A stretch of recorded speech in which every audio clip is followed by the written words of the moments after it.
Nekaj ti moram nujno povedati. Počakaj do konca videa. Ko sem bila enkrat majhna, sem razbila mamino vazo. Bila je nesreča. Potem sem bila prepričana. Zdaj sledi kazen. Cel dan sem se skrivala. Sploh nisem prišla ven iz sobe.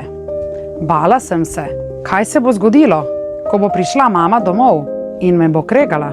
Zvečer je končno prišla.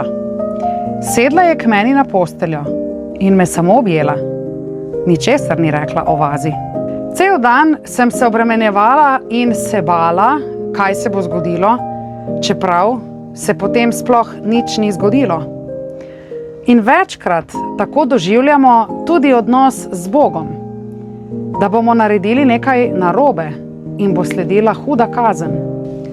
On ni tu, da te čaka s kaznijo. On je tu, da te sprejme z materinskim objemom.